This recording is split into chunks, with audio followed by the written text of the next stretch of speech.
In this episode, we will discuss purpose, what it means to find and live your purpose, why this can be a very frustrating topic to talk about, and I will share a 3-step process on how you can find your purpose using the help of our dear friend Jay Shetty and his book Think Like a Monk. So without further ado, let's get straight into it. Welcome back to Muse, the #1 self-development podcast in Luxembourg, where we help you find and become your version of a muse. Finding your purpose. It is a topic that has become mainstream in the self-development world, especially with the likes of Jay Shetty amplifying the message throughout his large following. But it is also a topic that can induce a certain amount of pressure, a certain amount of responsibility towards your life and how you should live it. Because if you are anything like me, when I first heard the sentence, find your purpose, I reacted to it in a very self-protective way. And this is the reason why. First off, who is anyone to tell me how I should live my life? That is the first thing that came into my mind. Why don't you just take care of your life and I will take care of mine? My ego took over. I wasn't ready to hear anyone out. I wasn't ready to be open-minded. But most importantly, I wasn't ready to take responsibility of my happiness. And here's where I draw the line between taking responsibility of my happiness and taking responsibility of my life. In psychology, we have a concept called Maslow's hierarchy of needs, which suggests that people have a desire to fulfill certain basic needs first before they move on to other more advanced needs. And you can think of it as a pyramid or a video game where you first need to gather all your experience in one specific area. And once you have that, you can move on to the other.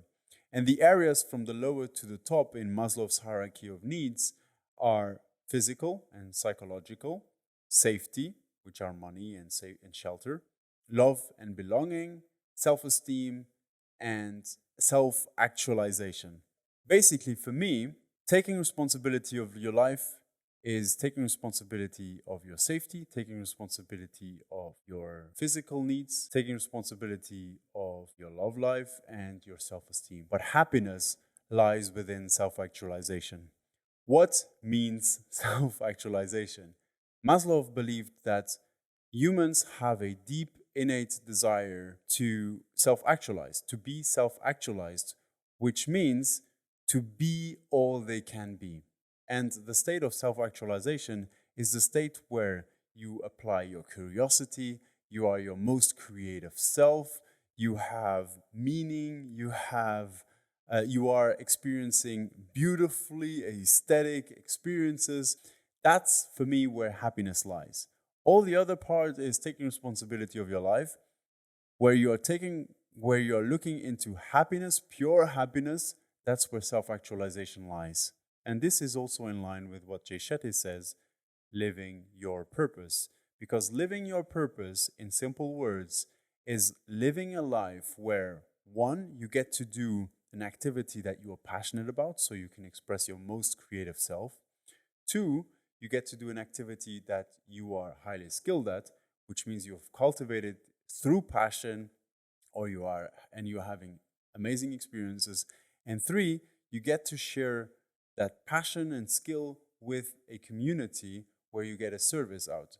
So essentially, you are not only satisfying your self-actualization needs by having meaning, but you are also satisfying your safety needs and earning some income out of it. But there was another thing that really annoyed me when I first heard find your purpose, and that is purpose. It sounds so heavy. It sounds like you are about to either embark on a journey to carve in stone what you are about to do for the rest of your life, or you should already have everything figured out before you even start the journey, because this is what you are supposed to do. And I don't necessarily agree with that, because you can change over the course of years. First off, we are always trying to figure out what we're about to do. And purpose is just, for me at least, a word that can be used that as explained before, combines everything from your passions, your skills, and how you could make money out of it. It doesn't necessarily mean that you will do this for the rest of your life. It simply means that you are good at those things, and this is one way of doing something that you are passionate about and that you like doing. What I do love about purpose is that it gives you a certain amount of reassurance. It gives you a certain amount of reassurance towards which path you should take. It's sort of a guide to your ideal profession, because if you spend a third of your lifetime at work and that one third of your lifetime is supposed to qualify for satisfying your safety needs according to Maslow's hierarchy of needs, which is all about money and paying the bills and having shelter, you might as well be able to create an environment where you don't only satisfy your safety needs, but also create a journey towards self-actualization. And having and knowing what that finding your purpose is, which is the profession that you would like to explore more of, that you're passionate about and you're skilled and you know exactly who you're serving, might actually allow you to self-actualize, to be your most creative self, to be this person that cultivates much more curiosity in their lives and to have aesthetically beautifully experiences. That is the goal. The goal is, the purpose is the North Star towards being self-actualized and being all you can be within one activity that doesn't only just provide money, but makes you happy. So let's get back to Jay Shetty and how to find your purpose. Jay says that when he was living as a monk, what helped him find his purpose was exploring all his strengths and all his weaknesses. That led him to find what he called his Dharma, and the Dharma is a Sanskrit word that can be partially translated into your calling. And he further explains that living your calling is when your natural talents and your passions connect with what the universe needs. That becomes your purpose.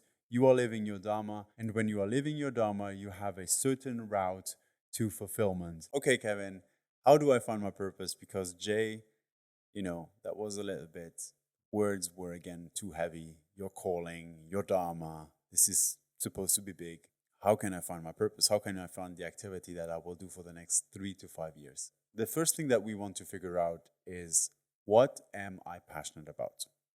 Those might be skills, those might be activities, those might be certain subjects, certain themes, and try to figure out what is it that lights up the fire in you. What is it that you love talking about?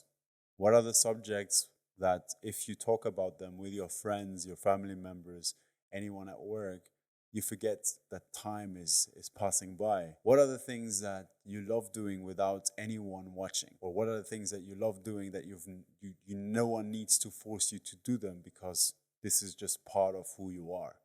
The things that you are passionate about put you usually in a flow state.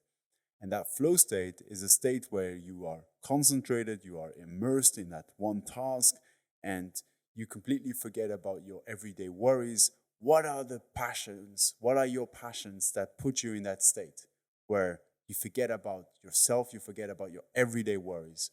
That is what you need to write down. And there are always activities like that.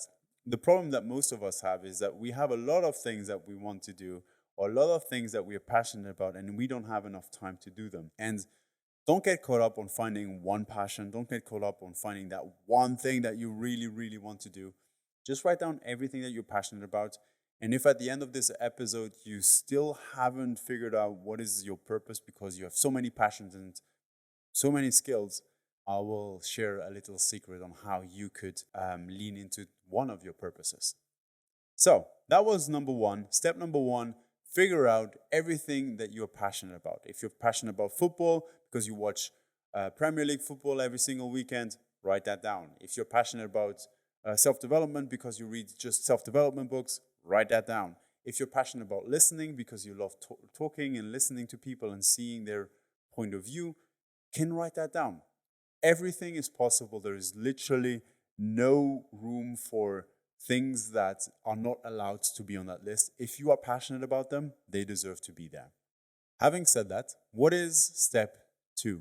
Step two is to think about all the skills that you are good at. You have developed certain skills over the years, and you have skills that you are naturally good at. You have developed some certain expertise that might be at university, that might be at work because you have so much work experience, or like if you have kids, you might have developed some certain skills with how to communicate with kids. What is it that you are good at? What are you good at doing with your hands? What are you good at doing with your brain? What are you good at doing with your computer?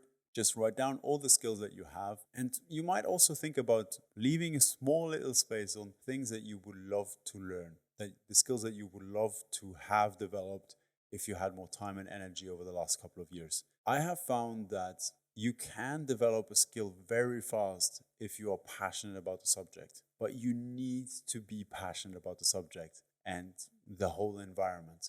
And I have a story for that. At some point, I was listening to one kind of music all the time, and that kind of music is called kizomba. Kizomba is originally from Angola, and it also has a dance to it, just like salsa, bachata, tango. You have a dance attached to the music. I got very curious about the dance, so that I went to the lessons. I actually was forced to my first lesson, and I was really, really bad about like on the dance floor. I had no tact at all. I had two left feet, which was amazing because I got challenged. But I was so passionate about the music that I didn't want to give up. And as the months went by, I was constantly like dancing by myself, trying to learn everything about the dance and like male steps, lady steps, everything until I got good at it. And that the whole journey of getting good at it was because I was so passionate about, well, first of the music, and then I also got passionate about the dancing and allowing myself to be creative in this aspect of like the dance floor, which again draws lines to self-actualization and being creative and expressing your creative self. Finally, the third and last step to figure out what is your purpose or this activity that you can do for the next 3 to 5 years is to merge your skills and your passions together and look into the question, how is it that I can create value into the world?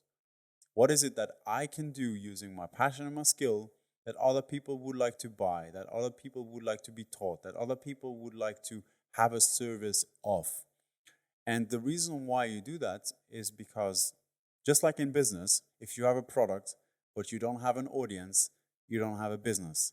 If you have an audience but you don't have a product, you don't have a business. In order to have a business, which also creates and generates monetary value, you need both a product, which is your skill, but also your passion, and an audience, someone you can serve your skill and your passion with.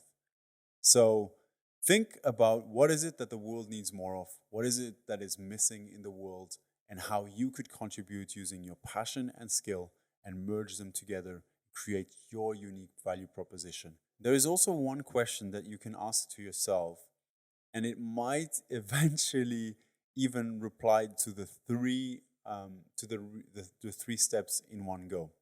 And that question is, what is it that my friends or my environment asks me for help in where I can contribute? And sometimes when you help people out, that might be things that you are passionate about, that you are skilled at. And if they ask you for help, that is essentially already an activity that you could create a service for. So what is it that your friends of environment asks you help in? What is it that they ask you advice in? And that might be an activity that you would like to lean into towards. Using this three-step process, you should be on the right track to find your calling, the one thing that you will do for the rest of your life. I'm just kidding. The one activity that you might be drawn to do for the next 3 to 5 years. Before I end this podcast, there are two things that I want to mention in terms of purpose. The general stigma on social media is that in order to live your purpose, you need to be an entrepreneur, or in order to live your purpose, you need to be independent and go on this road all by yourself. This is not true. You can also find jobs that allow you to do an activity that you are passionate about, that you're good at, and you are serving the right people. And the right people are the people that you would like to serve and are in line with the company's mission statement. And they have the same message, the same mission as you have. You don't need to be an entrepreneur to follow your purpose. You can work for someone else and still fulfill your purpose. I promised you a last tip in case you have multiple purposes, you have multiple passions and skills, and what is it that you should lean towards? Well, this is a tip that saved me on my journey over the last couple of months, I would even say. And that is, when you have so many passions and skills, ask yourself, what is it that you are most curious about? And lean towards that, let's call it purpose, that activity. That curiosity will improve over the time. You will satisfy your own health. You will satisfy your own desire to know more about, and you will improve your skill. You improve your passion. And curiosity is always a good thing to apply in these kind of situations. Yeah, I hope you liked this episode. Let me know in the comments. I'll talk to you soon.